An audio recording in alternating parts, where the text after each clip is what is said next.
I think that's why a sense of humour exists in human beings, really, is to get you through things. When something is traumatic, if you can kind of laugh about it, it's letting off steam, almost literally, Welcome to the Humourology Podcast with me, Paul Boross, and my glittering lineup of guests from the worlds of business, sport and entertainment, who are here to share their wisdom and their use of humour. Humourology is the study of how humour can dramatically improve your business and your life. Humourology puts the fun into business fundamentals, increases the value of your laughing stock, and puts a punchline back into your bottom line. Please remember to like, subscribe and leave a review wherever you get your podcasts. My guest on this edition of the Humourology Podcast is a multi-award-winning magician, comedian, actor and writer. Often called the Sultan of Swindle, his street magic TV specials are nothing short of mystifying and mirthful. As a well-known skeptic, this master of the scam has built a career amusing and bemusing in equal measure, whilst also exposing the truth behind deceitful and devilish tricks. His performances are as comedic as they are crafty, and he's built an astonishing career through many successful shows on stage and screen. His amazing versatility means that he can play almost anywhere in the world, from the Comedy Store to the Royal Command performance, and from an aircraft carrier to an opera house. Although he's a master of the scam, we know he'll always shoot us straight. Paul Zenon, welcome to the Humourology Podcast. Thank you very much. Good to be here. Can we have that introduction again? I really enjoyed it.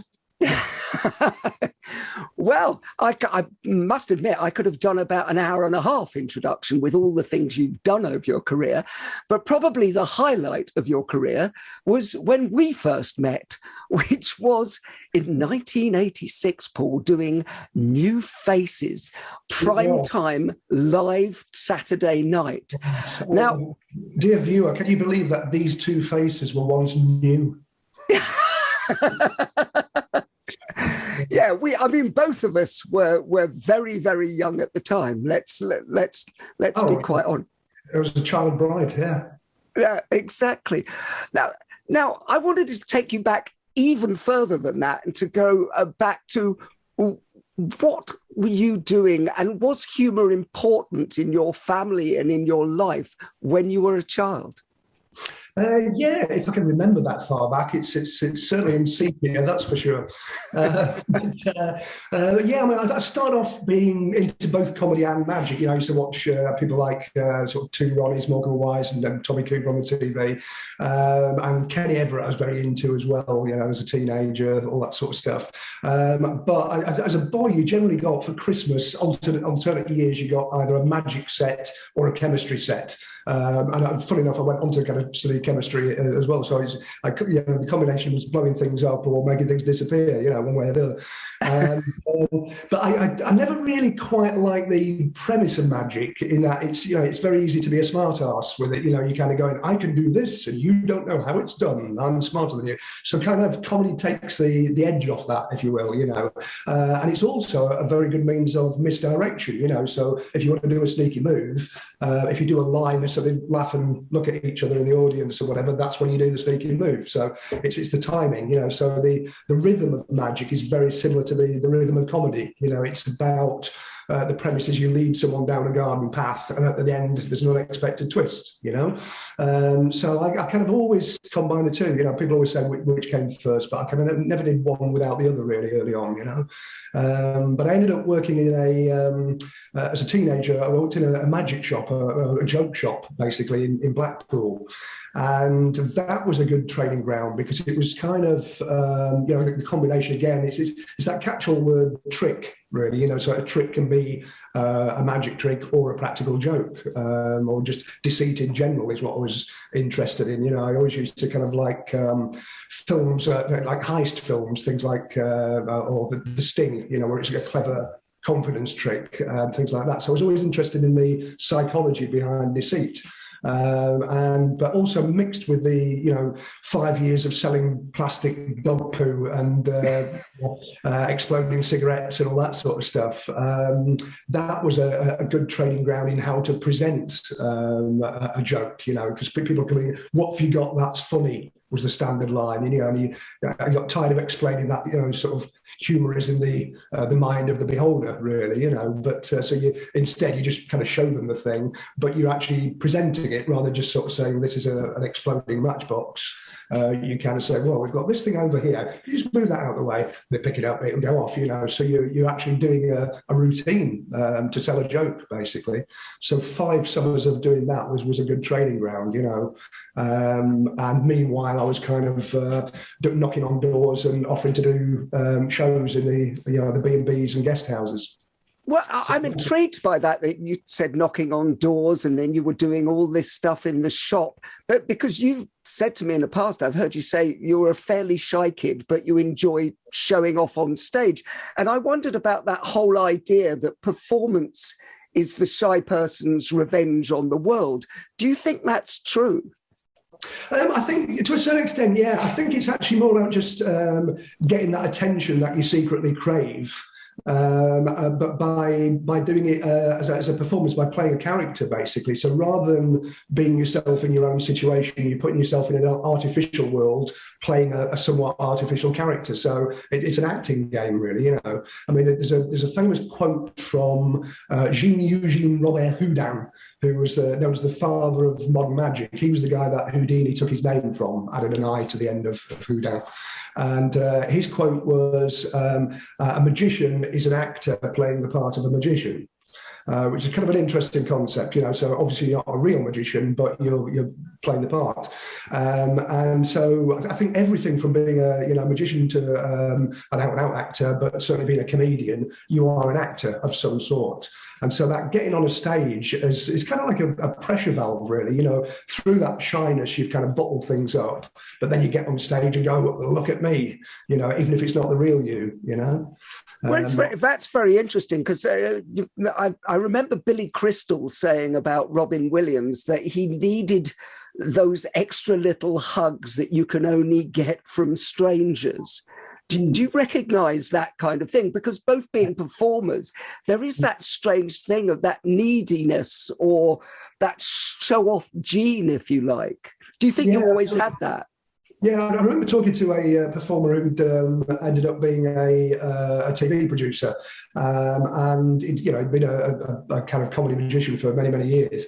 And it sort of said, I said, "Do you miss it? Do you miss being on stage?" He said, "I kind of miss being in the spotlight, but I've replaced that with love for my family."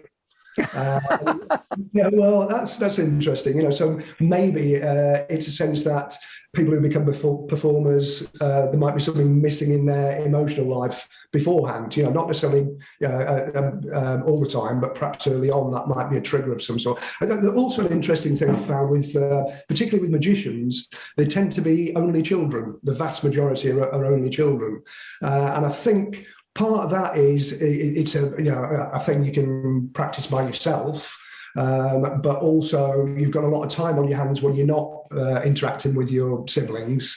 So it's kind of a hobby, from that point of view. But it's also a way of reaching out, of making yourself interesting to other people socially. And that's why so many magicians are, socially inadequate in other ways. Well, no, it's interesting because you've combined the magic and the comedy, and that laugh, as we know, is a drug. I mean, that which also goes over into acceptance, and that's really hard to replace with anything else. And you said about the person who said, "No, I've replaced it with the love of the family," but I wonder if it is possible to replace that, because it is such a high, isn't it? It is, and it's been strangely, particularly the past kind of 2 years, for obvious reasons. A lot of performers, particularly magicians, have turned to doing shows on Zoom, and not so many comedians. And you go, well, there's a reason for that. With the magic trick, you can kind of do the trick and it'll come across and you see the people's faces at the far end. But with a comedian, you need to hear a room full of people laugh at once, and the problem obviously with something like Zoom, you hear people one at a time, or, you kind of, there was an interesting thing where someone started doing shows live again after doing Zoom. And they said the problem with Zoom is you can't hear the laughter coming through apart from one person at a time, but live, you can hear it, but they're all wearing masks in the audience, so you can't see who's actually making the noise, Well, I think, as just about every comedian we know, but also because I obviously do a lot of conferences now, and I've done a load of virtual conferences, and it's really difficult. And everybody's saying this is the future. And I think, well, it's not going to be the future if you want to actually connect with people properly. Because, sure. We're working on Zoom, we know each other well, so it's slightly easier. But I think that people need other people around them. And as you said, for a creative atmosphere to thrive and for comedy to thrive, you need other people there to bounce off, if you like. Yeah. I remember years and years ago, I did, this is kind of early days of the internet really, but I did a corporate gig in the south of France for, I can't remember the name of the company, but they basically were launching a brand new video conferencing thing, which was a real novelty at that time. And I thought it was very interesting that they brought people from all over the world to have a conference about how good their video conferencing products were. Because they knew it wouldn't work over the air, It's you've got to be in the same room as people, It's human interaction, It can't be seeing someone in 3D, basically. I mean, obviously, now we have to do an element of it. Is there anything from all the years you've done so many television shows over the years, of all the years, of something that our listeners can take away about, if you have to make it work over a Zoom or over a television, what would you say are the intrinsic things you have to remember? No idea. That's why I don't do it. I think it's. I think the thing to do is just use your imagination and imagine that they are in the same room. So whoever you're talking to, don't treat it as though it is they're distant. Basically, to pretend they're there, and also check your body language. Because if you're meeting someone face to face, you're using your whole body to talk. Whereas actually, when you can only see someone's head and shoulders on screen, it makes a difference. But actually, if you keep your body moving kind of subconsciously, there's a lot more kind of communication via that. It's just subtle little things. That's really interesting. Actually, I think that's a really good point, which I'd like to actually go into, because that's what the Humourology project is all about, is tips that people can take away as well. And I think the idea that they can only see this much, so I'm only going to actually act with this much, is an anathema, because really, just when you said that, I thought, yeah, that's what good people do, is they are animated with the rest of their body, which actually helps in the communication, because even if people can't see it, it animates the bits they can see. Yeah, totally. I mean, it was interesting. Many years ago, I did the Chris Moyles show on Radio 1 a few times, and it was a complete surprise to me, because I prepared a few tricks to sort of sit there and do on the radio, which is a challenge enough in itself.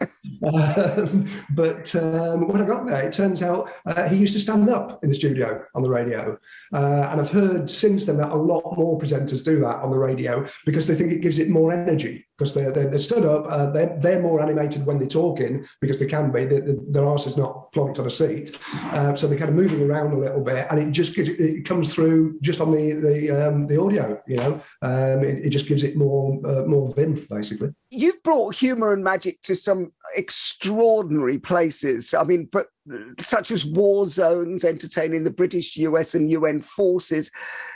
Do you think that humour is important? Say that again. So basically a deterrent, yeah.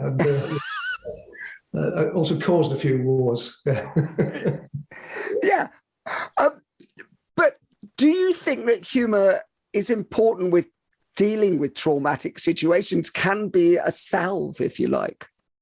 Yeah, I think so. I think it's, it can certainly diffuse a situation, if someone can't stay too angry for too long, if you make them laugh, and it's kind of I think I mentioned before, it's a pressure valve, basically, I think that's why a sense of humour exists in human beings, really, is to get you through things, when something is traumatic, if you can kind of laugh about it, it's letting off steam, almost literally, I love that, the pressure valves, because actually in psychological terms, I talk about it being a state change, that you can actually get to people if you change their state. Now, one way you could make them angry, but it's much nicer when you make them laugh and they actually have a state change.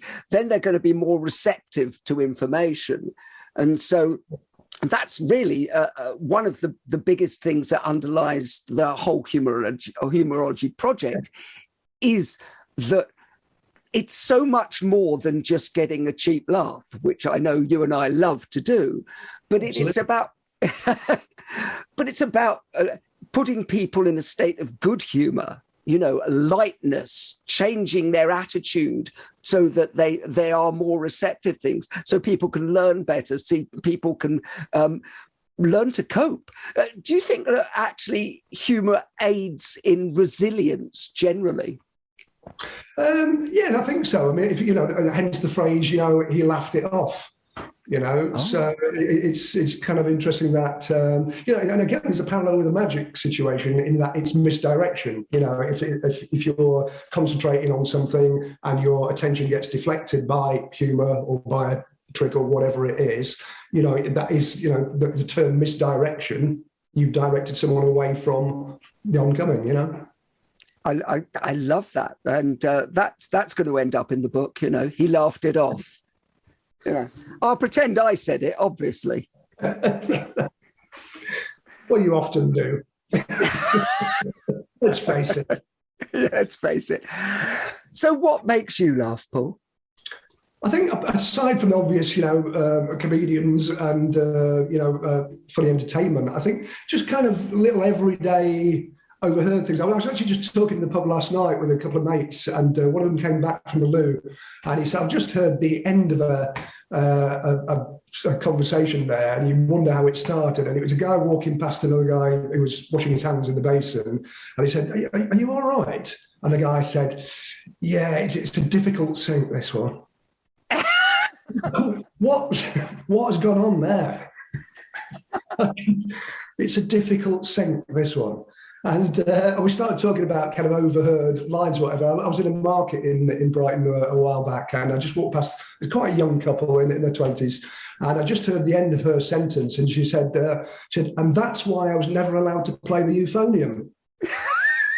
And I very nearly kind of went back and said, "I'm really sorry to eavesdrop, but how did that start, that conversation?" Because it was the phrase "wasn't allowed to" that made it funny. I don't know. So stuff like that makes me laugh. I like situational stuff, and I think not situation comedies, but situational comedy, and I think that's kind of what I try to do on stage, really, with the magic. And so the humour comes not so much from jokes per se, it's more the situation, getting someone up from the audience and what happens to them and their involvement. So you're actually creating a little sketch. So it's partly improvised, mainly scripted, but you're creating a funny situation rather than telling a joke, Well, that's why I love your act so much. And, any corporate people out there who want a guaranteed wow for their corporate event should be booking you, because so much of the act is actually about dealing with the situation and making it funny. And you and I both spent many years at the Comedy Store. I think, what's the best heckle you've had, and how did you deal with that situationally? I think my favourite heckle was just the weirdest one. Well, it was a little kind of sequence. I was doing a show in Edinburgh, doing a kind of one-man thing there. And there's a thing that I usually finish the act on, which is where I stand a pint of beer, pour a pint of beer and stand it inside a pool triangle, the frame, with a dog lead attached to it. And there are lots of gags about that. Then I spin it round in a vertical circle and then a horizontal circle around my head for no real reason, really. Just, it's gloriously pointless as well as dangerous. And at the end, someone kind of lifts it off to prove it's not stuck. I down the pint. Thanks very much. Good night. But I was kind of doing this one time, and earlier in the show, some guy had just shouted some drunken Scottish nonsense. You couldn't kind of make head nor tail of what he was saying. So you do a standard put down line about, are you just saying all the words you know or whatever. Then someone later shouted out of the middle of nowhere, I like Flipper. And I wasn't talking about anything to do with dolphins or just complete, from nowhere. So I kind of got, did a line about the sort of surreality of this thing. Then I got to doing the triangle, and this person on the other side, I said it's about centrifugal force. And this guy shouted out, it's not centrifugal force, it's centripetal force. And technically, he's right, So I'm suddenly in this situation where I realised I've got, facing me, I've got that diagram of the ascent of man, where you've got the kind of the ape at one end and the man, and I've got the ascent of hecklers here. I've basically got Neanderthal at one end, shout like that. I've got this, I like Flipper, it's somewhere in the middle, just weird. And then I've got the physicist at the far end. I ended up just kind of corpsing, myself on stage. I just, the audience made me laugh as a whole. It was just, and the spacing of them was just right, It's funny. We had Jo Brand, who you know well as well, on the show, and she actually said, especially for women, but generally, I think this is true, to have some heckles in their toolbox, at the time, because it might become useful. And she always used to use them. Do you think that's a good idea generally? Because in life, people are going to, in offices or at workplaces, be bullied. So do you think it's a good idea for people actually to take away and go, here's a couple of zingers that I can go back with?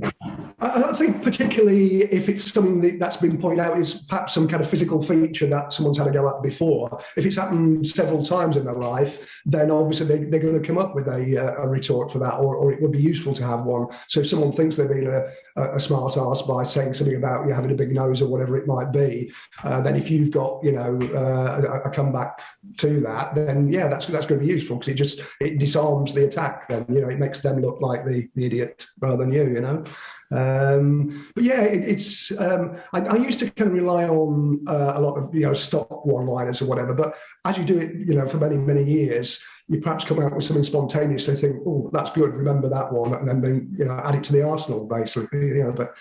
But isn't heckling really about? I mean, because I think everyone starts with the stock one-liners, which they store up, but really, a heckle put down is at its funniest when it's timed right and it just comes off the top of your head. And that's really the matrix, as I call it, when you're in that, everything slows down and you have that time like a great sports person. When great comedians are on stage, that's really what happens, isn't it? You hear the heckle and then you go, I've got the perfect line, and everything works in that matrix style. I think a lot of it is to do with how often you're performing, basically, because, if you're working every night and sometimes 2-3 gigs a night, you can be, you get match fit, it's like anything else, you're doing it regular. So the actual, the lines you usually do are coming out like clockwork. So your mind behind that has got time to think about improvisation, so to add to it. So you're kind of on automatic pilot for the main part of the act. And then your kind of brain is on a different level, dealing with the kind of nuances, Yeah, I think you're right. Do you think everyone is potentially funny, or is it a gift given from God? And I know how you feel about that.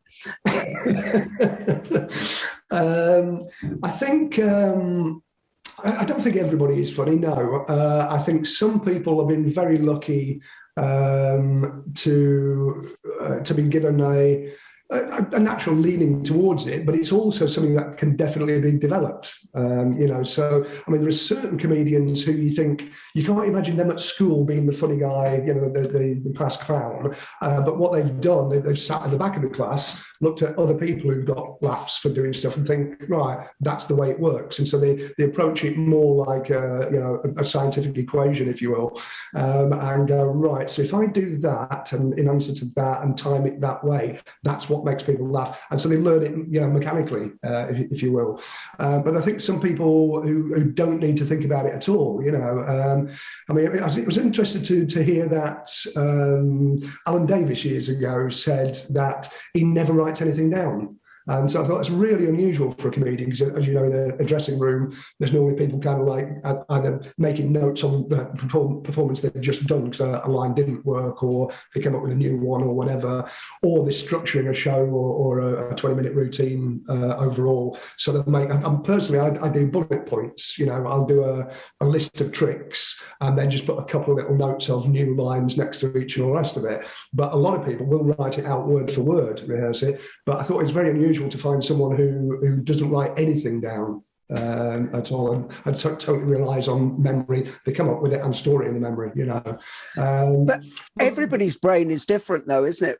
Really, because my good friend Scott Quinnell, the rugby player who we wrote the book Leader on the Pitch together, he is one of the funniest after dinner speakers you will ever see. And until Scott was 36, he was dyslexic.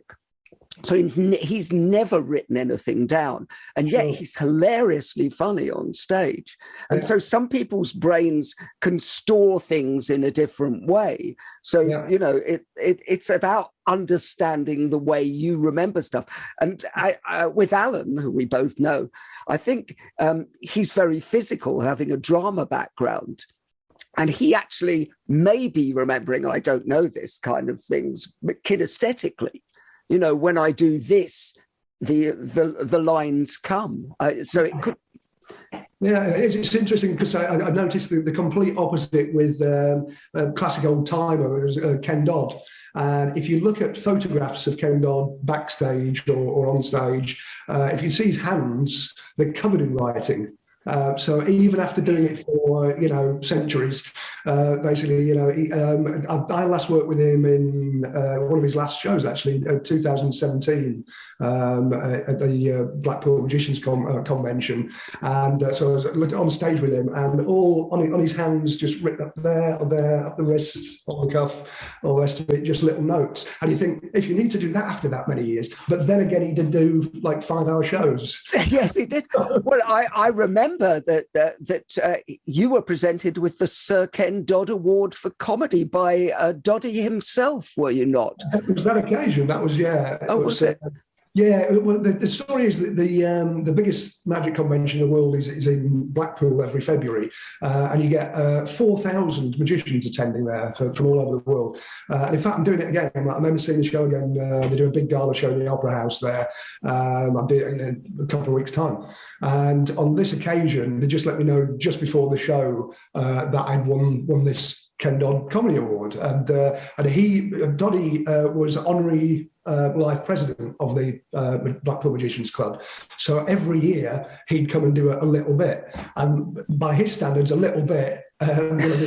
Yes. He literally did it was like something like 50 odd years in a row, maybe 60 years in a row. He did this show, and this year, can you keep it tight? So the show was kind of running 3.5 hours anyway, and he go, keep it tight. And just do 5 minutes would be great, and he'd always do 45, and this was no exception. So the way they decided to do it was I was emceeing the show, but after the interval, he was going to come on and present. There was 5 different awards, and mine was the last one, the comedy one.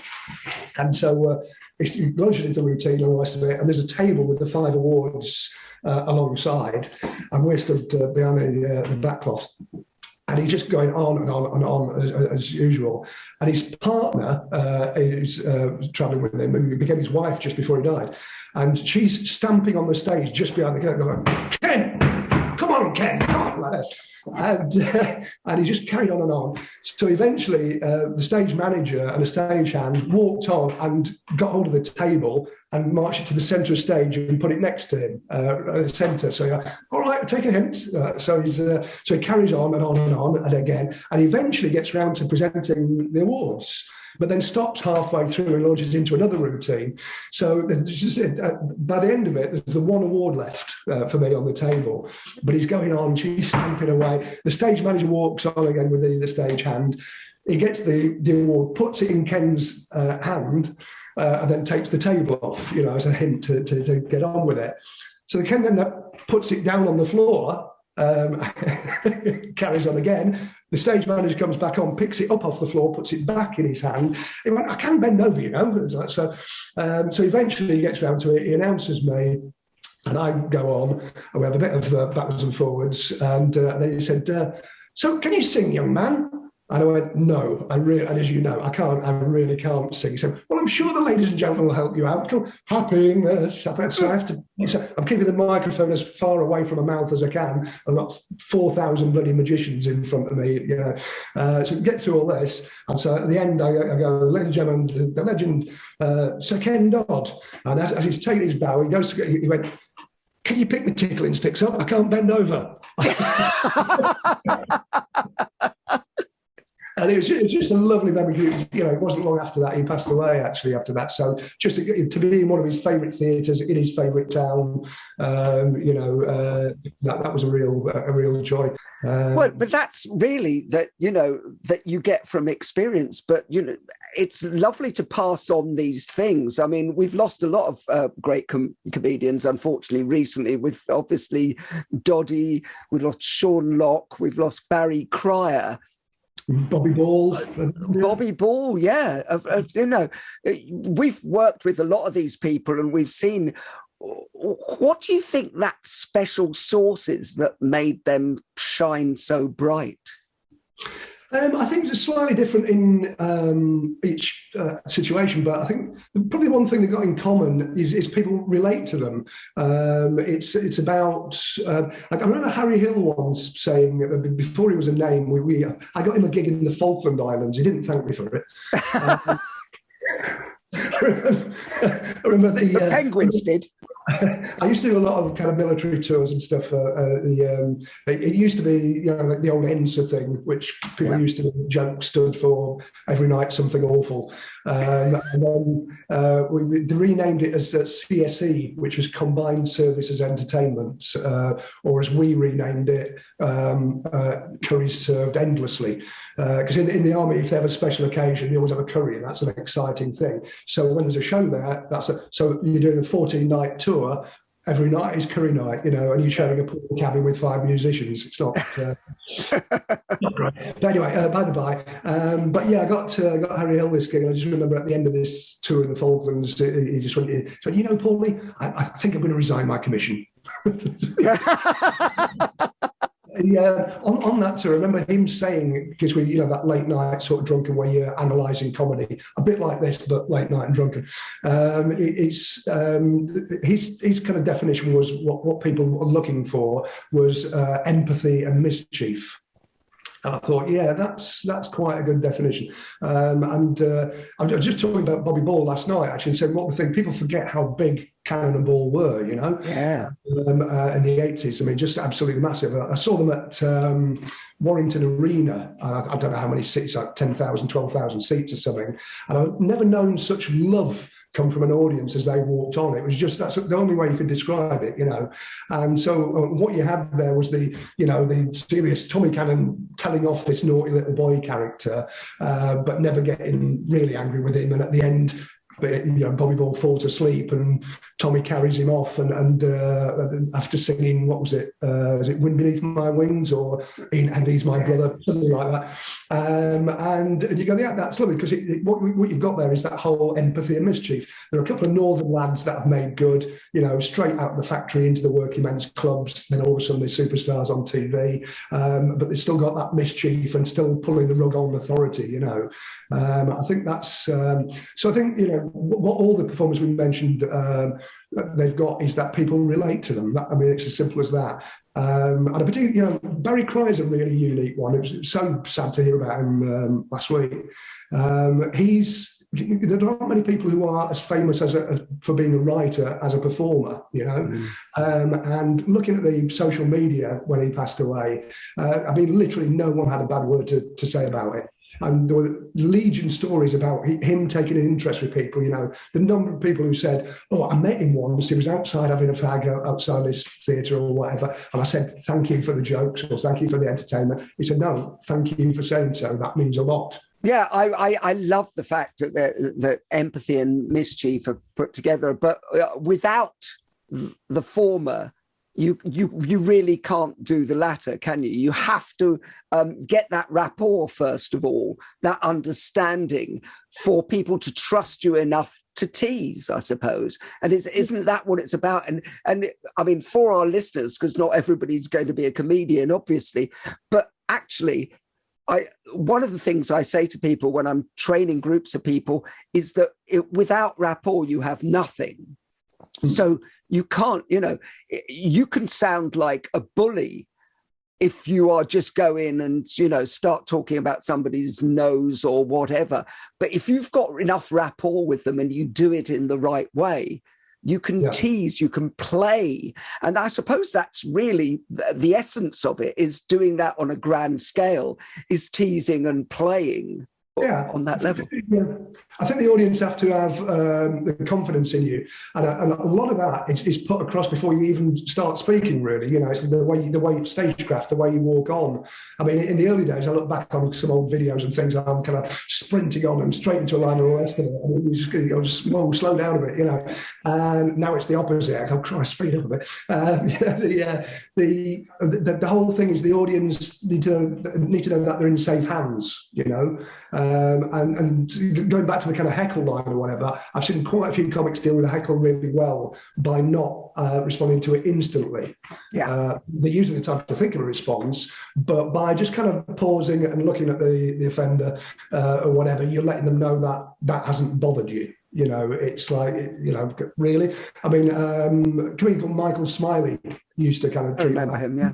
He was quite an aggressive comedian, quite edgy subject matter.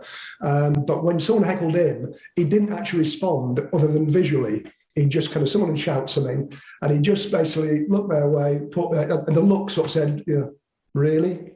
You kind of want to mess with it? And then he'd just carry on.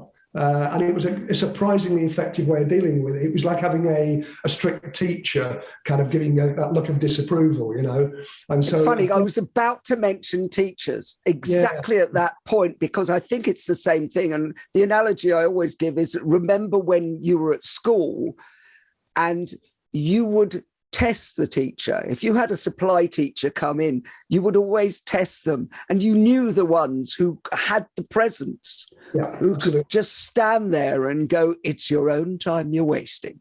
I went to a grammar school which was quite strict. It was like a sort of poor man's public school, really,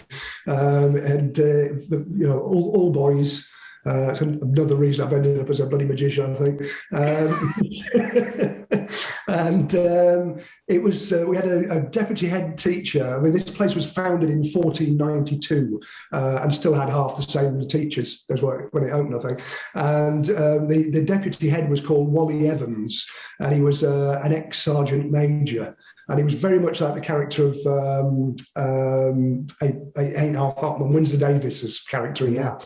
And he kind of terrified us. And on the last day in the sixth form, we were all turning sort of 18 at that point, and we went out and got blind drunk at lunchtime on the final day. And we came back in and half trashed the common room, whatever. And we were walking back out the school for the final time, and he just walked out because he'd kind of known about the drinking thing and all the rest of it. And he just walked out and kind of stood there and gave us a look, and we were instantly 11 years old again, just starting at school and no trouble. We could have just told him to piss off at that point, it was the last day, but he just had that presence, and a big stick. Yes. No, but actually that's really useful for anybody listening who wants to take anything away, is that actually just standing there looking at somebody and thinking about how the teachers did it is a really good lesson to how to do it. Now, we've probably between us seen thousands and thousands of open spots over the years, and open spots for our listeners are people who trying out their comedy for the first time. And you can pretty much tell within 5 seconds if they're going to last, can't you? Because it's how they present themselves. Because the audience makes its mind up, even if it's only to the level of, am I going to watch some more? But once they've made their mind up, it's very hard to sway them, which is funny. I was talking on the show with somebody about Alan Davis's early routines, where he would pretend not to know what he was doing, which was dangerous, but then he would brilliantly switch it up. Yeah. Now, audiences smell blood very quickly, and it's particularly the comedy club situation, It's slightly different if you go into a theatre to watch a variety show or whatever, because they know by the virtue of the fact you've been booked that you're a professional actor or whatever. But in the comedy clubs, there's a lot of people actually going for the first time quite often. It's the sort of thing that has become the new office party, get office Christmas pie, where should we go? The Comedy Store, whatever. So there'll be quite a few newbies there. And they think that the comedy circuit is all about heckling and aggression, and the comics are allowed to say anything, therefore you're allowed to shout anything back to them and all the rest of it. So that a lot of the audience are actually, wanting some sparring, basically. And so the way to deflect that is by being that, looking like an old hand in a lot of respects, Is it important to be able to laugh at yourself? Very, I think, yeah. I've lost count of the number of shows I've done at corporate events or whatever, where, I've got to follow the MD of the company, who's full of their self-importance and all the rest of it, and has no, thinks they've got a sense of humour, but really doesn't. And it's uphill for me after that, because you would think you go and be funny after that, it'd be an easy job, but it's so flat afterwards, because they can get away with not being entertaining, so they do and make the most of the position, So yeah, and I think the favourite people I've seen outside of show business doing public speaking of some sort or another are the ones that do have a sense of the ridiculousness of the situation, or the ability to take the mickey out themselves. I think it's a very amiable trait in people, But sometimes in business, and a lot of our listeners are in business, and sometimes people in business think that it takes away their gravitas or something. Whereas I think, and that's why I ask, esteemed guests who understand it, it adds to their gravitas to be able to actually see yourself not too seriously. I think adds to it rather than takes it away. Don't you agree?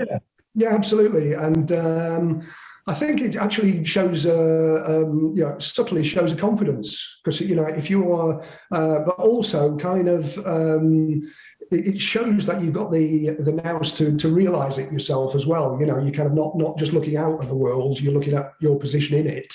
And so to be able to take the mickey out yourself in some form or another shows that you're actually, happy in your skin, really. You've got an inner confidence, and that's obviously a good business trait, Talking about business, if I asked you to write a business case for humour,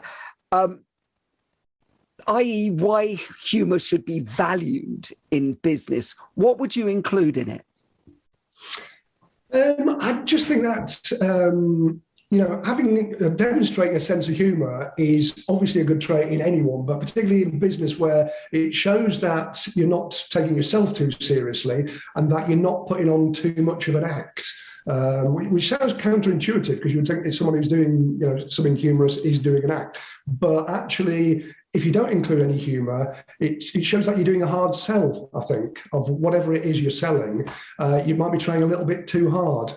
I think it just subtly indicates by involving a little bit of humour in there that you are confident in the product, whatever it is that you're selling, and therefore can afford to be a bit jovial about it, just mess around it. It sounds a bit odd, that, but I think... No, I think that people, from a psychological perspective, I think people buy confidence. And we were just talking about people on stage, if they're confident, they're more likely to get laughs. Then I think the same in business. If you're confident about what you're presenting, and humour being the ultimate show of confidence, then people are more likely to interact with you and want to spend more time with you and your product. Yeah, absolutely. I mean, it's no great coincidence that when people go on dating apps or whatever, quite often they'll put GSOH, good sense of humour or whatever, which normally is an indicator that they don't have one, but that's by the by. But what it does show is that it's like bubbly. If someone puts bubbly, what they actually mean is really bloody irritating. Yes, and that. But it's it shows that it's a valued trait in human beings. So a valued trait in a relationship, like a sense of humour, is obviously going to be equally valid in business. So it's why people like other people, and if you like someone, you're more likely to buy from them. Yeah, it is as simple as that, isn't it? Really, you want to be around people who make you feel good. Yeah. So therefore, not many people say, I've got a really close friend who's really dry, absolutely no sense of humour. You'd love him. Whereas someone can be, thick as two short planks and very irritating, but he ain't half a laugh, and therefore a friend. But isn't it interesting, the delusion that everybody thinks they've got a good sense of humour? Yeah. Yeah, I mean, I've had a couple of instances recently on Facebook where I've been kind of just, as you know, my late night hobby is just arguing with strangers on Facebook. But there's been a couple of ones where I've just put something sarcastic and the person's come back and misunderstood it. So you go, no, that was a joke, I think, well, it's not funny, and I have an excellent sense of humour. And you go, well, if you say that, it's one against the other, really, doesn't it? Yes, I think if you ask anyone, they will tell you. My pet peeves is that when people say a joke, or particularly a comedian, they're not funny, and you go, well, they're incredibly successful as a comedian. Right, so they obviously are funny to a lot of people, and there's that weird kind of misunderstanding that something is either funny or not. You go, well, it's funny to some people, it's funny in context, it's not funny out of context, and you don't find it funny. That doesn't mean it's not funny as such, Well, we have been on a lot of bills at comedy clubs over the years, and there are comedians who divide the audience. Oh, yeah. Half of them think they are brilliant, and half of them just don't get it at all. And sometimes, God rest his soul, for the early part of his career, Sean Locke, who all the comedians thought was hilarious, it sometimes used to go wide of the mark with a whole section of the audience. Oh, yeah. I remember walking in the Comedy Store one night, because, as you know, quite a few of us used to go there when we weren't working there, just late night. We did a gig somewhere else, so pop in for the midnight show. And I think back, used to do 2 shows a night, and the second one started at midnight, so you come out there at 2 in the morning. So, the Friday crowd, quite often you get people who come from the office not had anything to eat, gone out drinking, and then to round the evening off, go to the midnight show at the Comedy Store. So, yeah, blind drunk. I remember walking in one night and Sean Locke was on stage, and there was a big group of city suits in there. And it was literally 50-50, where half of them were heckling him and the other half were fast asleep. And it was the most amazing sight. But yeah, Sean always kind of trod his own path. You know, he kind of he knew what he wanted to do, and he did it, you know, fantastically. I shared a flat with him and Dave Johns in Edinburgh in '97, which was fun. And they were kind of a weird pairing, because Sean, very kind of surreal, you know, sort of style, quite dark and all the rest of it, but was actually not a health fanatic, but used to eat very, very healthily and go jogging every day and all the rest of it, which is not what comics do at Edinburgh, really, or didn't back then. And then in contrast to that, you had Dave Johns, who was just basically boiling gallons of potatoes every day. And they used to take the mickey out of each other. And, you know, more potatoes, Dave. Yeah, I like potatoes. One of the strangest heckles, yeah. But yeah, it was happy days. I'm just kind of remembering that time. I mean, a measure of Sean actually was we did a show. I put on a charity show at the Palladium, London Palladium, back about 2011, I think, something like that. And we had, I mean, that was a hell of a bill. We had Dara O'Brien, Lee Mack, Dave Spikey, Sean Locke, and what was really, really nice about that, and considering that bill and all the rest of it, I was emceeing it, so it was a charity fundraiser thing. And at the end, we had the walk down. Everybody takes a curtain call, you know, does a bow.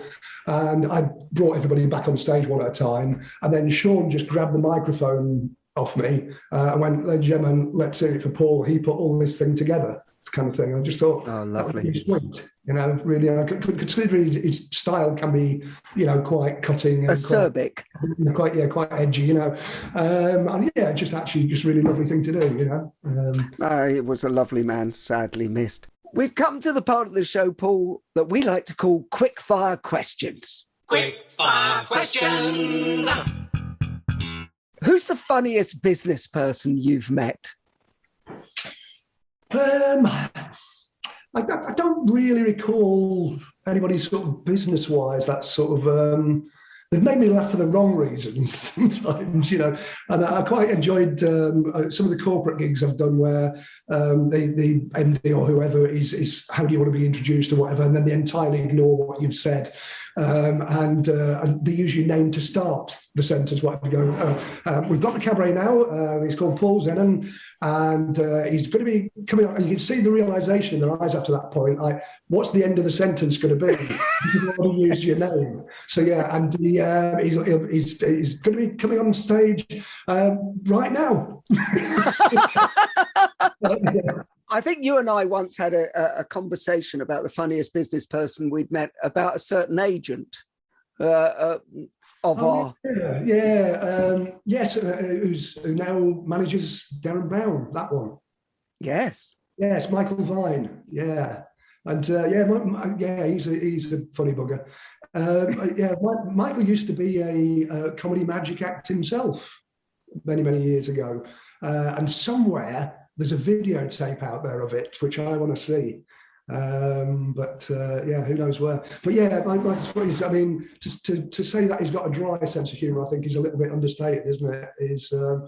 I remember, one of his favourite things is just kind of chatting to someone at a bar or whatever, and as he walks away, you realise his trousers around his ankles, and it's like, you know, not exactly subtle, it's not exactly, you know, it's an intellectual gag, but it is very funny to witness it. What film makes you laugh? I have to say, probably back to the old, black and white slapstick stuff. Really, I mean, I still watch Laurel and Hardy quite regularly. You know, I'm not a man of this century, really. Brilliant. But no, I saw a lovely thing the other day actually, which was a couple of Laurel and Hardy kind of dance routine sketch things, but set to David Bowie. And just perfect timing, you know. Look it up on YouTube, Rebel by Bowie, and then them doing a dance to it, and it's just brilliant. Taking a shift to the other side, we always do this: is we go the other way and say, what's not funny? Yeah, well, that's a difficult one. I think I already said, when people say something's not funny, they're generally, confusing their opinion with fact, Yeah. And there's certain things I don't find funny, such as banter. It's not so much the idea of banter, which is it's what everybody does, is what we do, taking the piss out of each other. But it's recognising it as banter and calling it banter, or even worse, bants. If there's ever a bigger turn off, again, you can tell I spend a certain amount of time on dating apps, but you kind of together with GSOH, must have good bants.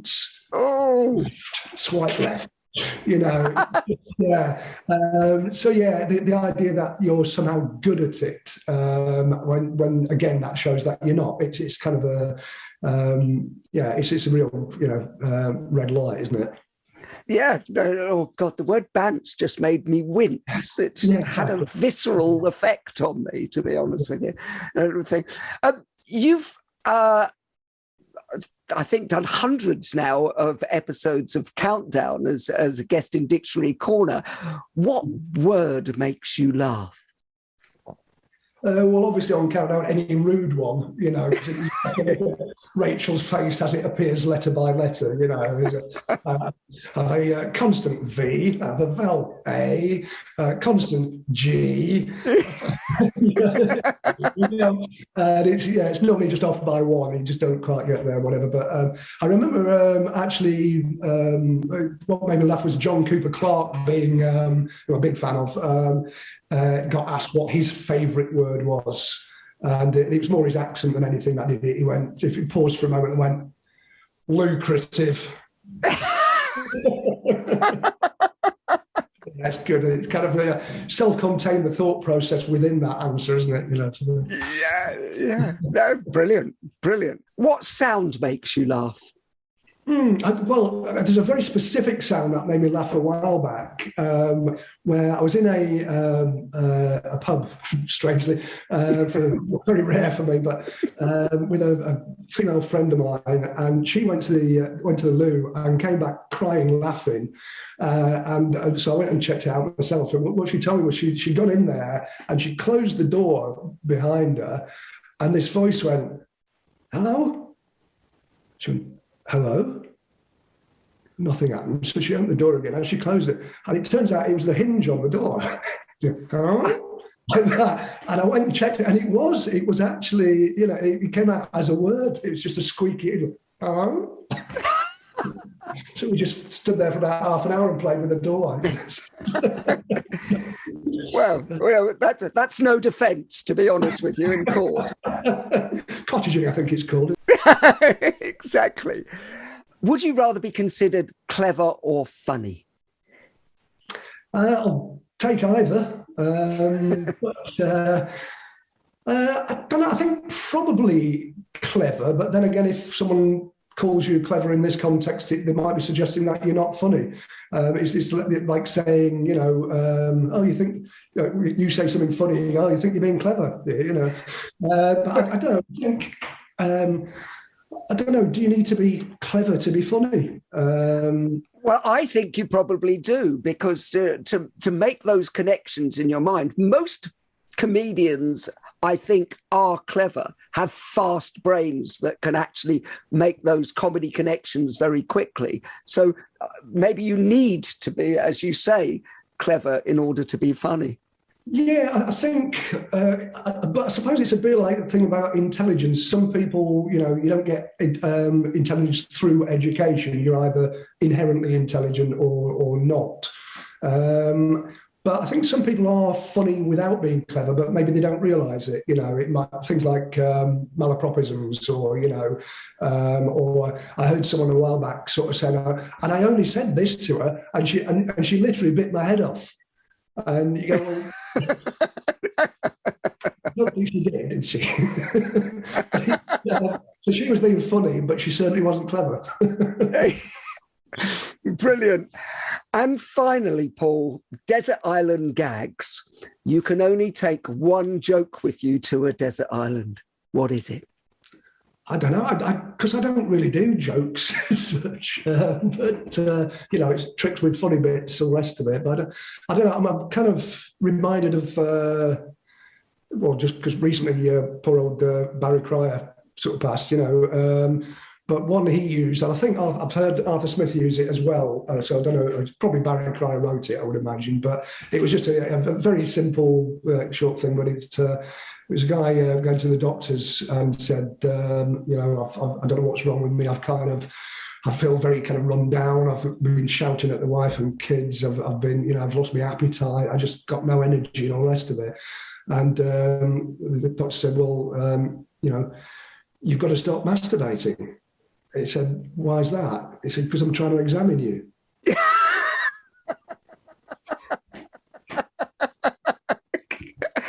Oh, brilliant. But you see, what you've proved is that you're full of empathy and mischief. Paul Zenon, thank you so much for being our guest on the Humourology Podcast. Thank you. The Humourology Podcast was hosted by Paul Boross and produced by Simon Banks. Music by Steve Hayworth, creative direction by Les Hughes, and additional research by Helen Sykes. Please remember to subscribe, like, and leave a review wherever you get your podcasts. This has been a Big Sky production.